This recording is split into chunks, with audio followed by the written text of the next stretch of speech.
Thank you, Dan. Thank you for having me. I'm happy to talk a bit more about this topic of thinking like a CFO and outside-in thinking today.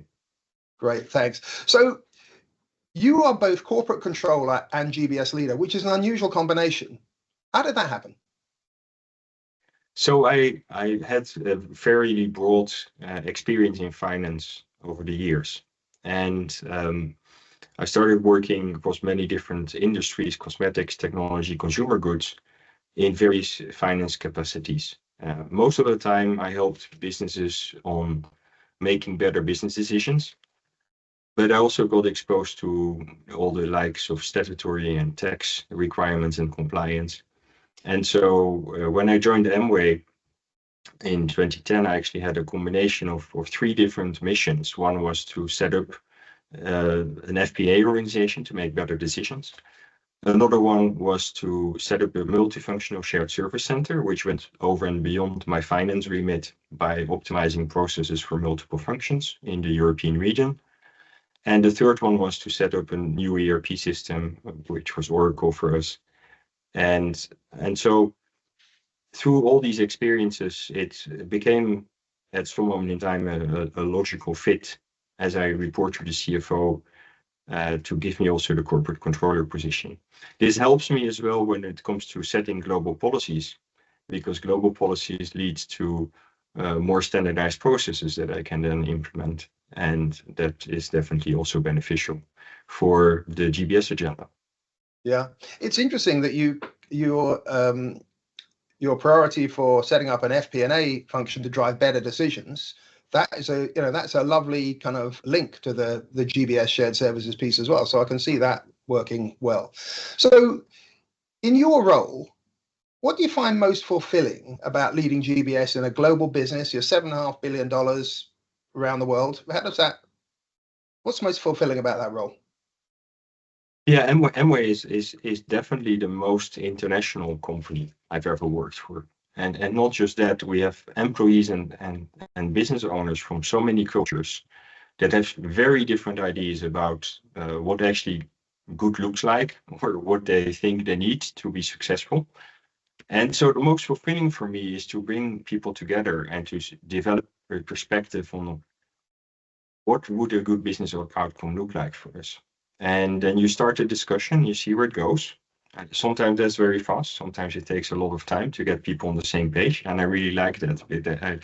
I like to be able to translate the different perspectives and to find and create a common interest so that we can have an agenda that we can jointly pursue that's strategic and that delivers something good for the business.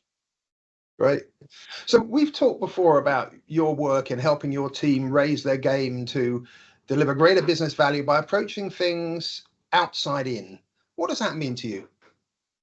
So when we developed GBS, I thought we have to change something in the way how we did our original shared service approach. And we created a team of global process owners and subject matter experts from within the GBS organization.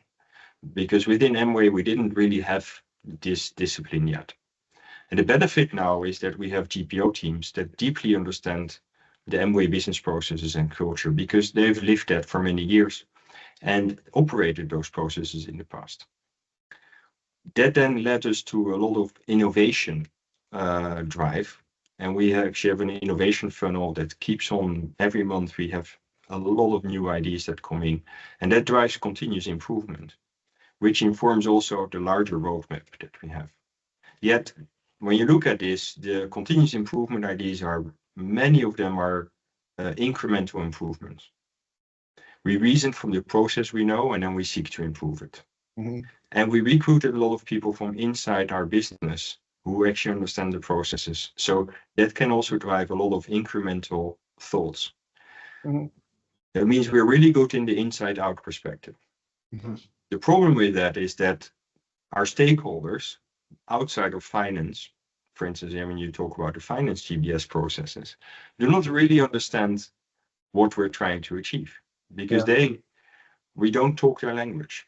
They speak a different language and they actually think there's a whole different problem than we talk about. And so the outside in thinking helps us to connect to them.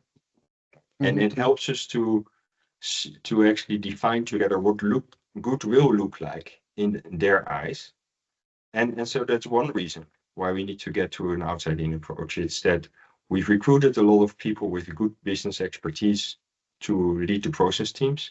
How do we connect them better to stakeholders, engage them early, and actually deliver a transformation together with them? And so outside in gets us closer to the real business problem and can also help us to be seen as more strategic to our business stakeholders. Yeah, that's great. It's interesting, really, when you think about careers in general, it is quite common and quite understandable, almost necessary, to develop an inside-out approach when you're trying to become an expert in a particular discipline. But this idea of turning it around and focusing on outside in is fascinating. And you also encourage your team to think like a CFO. Can you talk to us about why that matters? Yeah, sure. CFOs are interested in return on investment.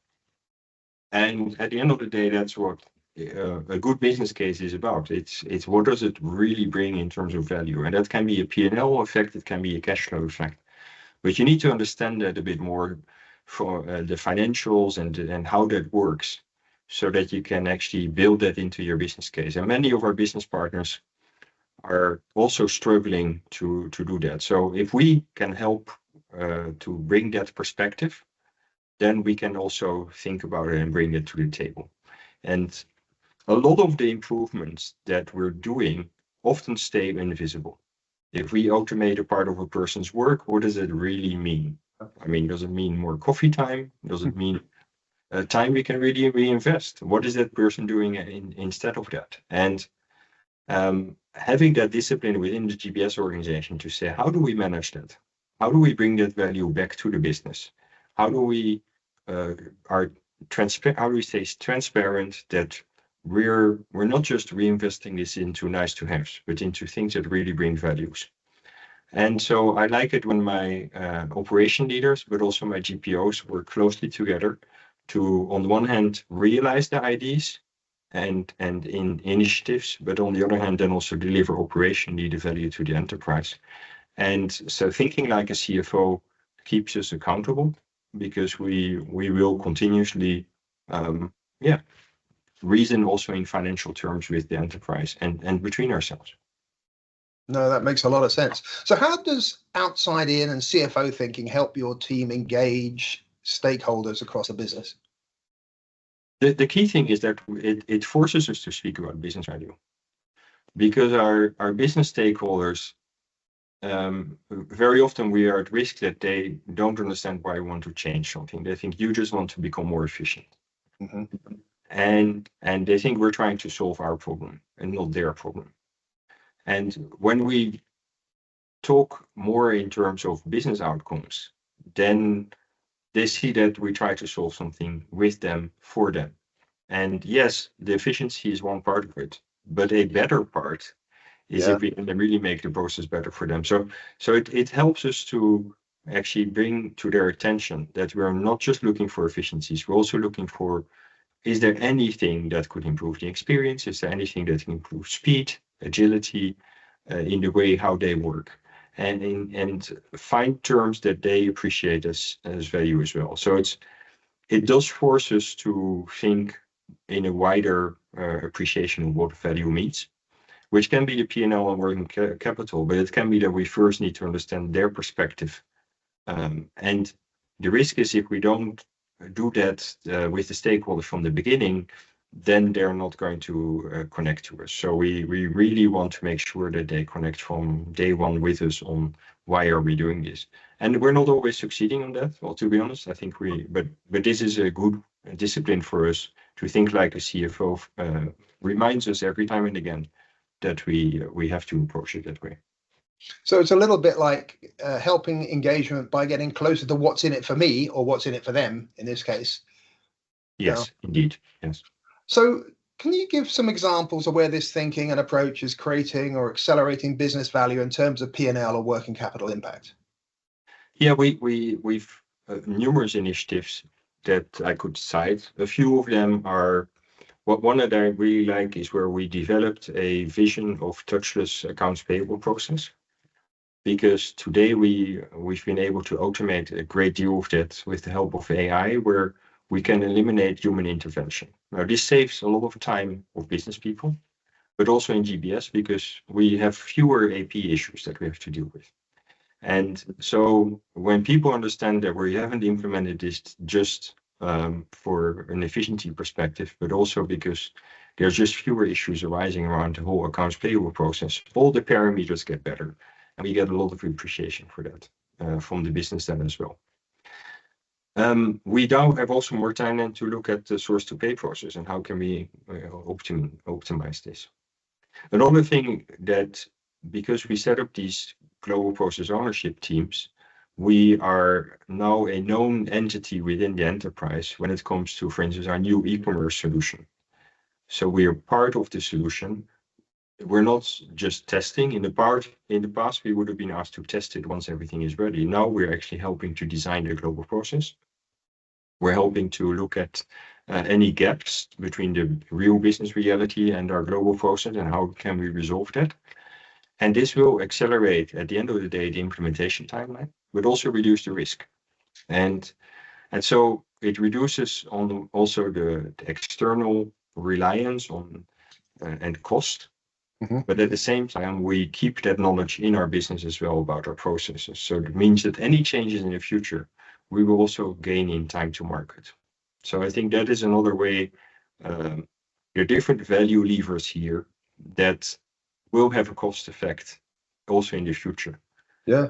And keep our total operating cost and the cost of ownership lower. Now, another thing is our whole finance operating model was geared towards how do we enable people that are closer to decision makers to support them better, and how can GBS take over all the accounting, statutory, and tax reporting work.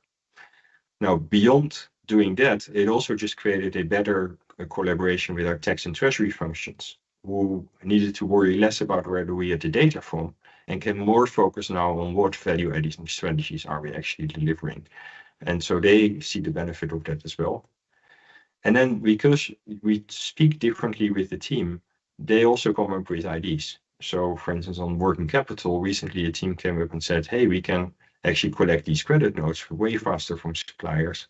And that gives us an immediate cash gain. And maybe in the past, they wouldn't have seen that as part of their responsibility, but right, because we've changed the way how we talk about the processes and value, they have imagined that that was possible. So I think there's various examples. I think it's not a one-time gain. I think it's a process of installing that in your team. Yeah. And then you reap the benefits over time. No, that's great. I mean, you talked also about, there is a need for the kind of table stakes efficiency gains within GBS. You have some of those targets as well. Is that benefiting from this new approach as well, or not? Yeah, table stakes efficiencies are the foundation of trust. I mean, if you don't deliver them, then why are you at the table? And as long as the perceived quality of that is managed at the same time as delivering the table stake efficiencies, I think people can earn trust in the model relatively fast. And then it opens the door to the next conversation. Yeah. And so I think it is very important that we never forget about our table stakes, because they're also part of delivering value, yeah, even if they're maybe not as clear to our stakeholders immediately. It is what they trust us on. And if we can demonstrate it, then they will say, yeah, tell us more about what you're doing. No, that's great. Thank you so much, Michael. This has been really, really insightful. Have you got any final thoughts you'd like to share with colleagues and peers around this whole thinking? Well, I think at the end of the day, whether it's outside-in thinking or thinking like a CFO, it's really about getting people on board. It's for people who have different perspectives, different ideas, and who do not necessarily have the same priority as the ones that start the conversation. But when people are on board, it's so much easier to sustain process transformation and to really achieve value over the longer time. But to get them on board, you need to first listen, listen a lot, actually, Yes. and understand their perspective. And the outside-in thinking helps us to connect with them and to imagine what could be their concern. And that is a great foundation. And so I think the outside-in thinking has brought us way further on the journey of having a more meaningful discussions with our stakeholders and getting them on board. Yeah, that's a great closing thought. Well, Michael van der Ploeg, thank you so much. Vice President of Global Business Services and Corporate Controller at Amway. Thank you for your time. Thank you, Dan. It's been a pleasure. Thank you.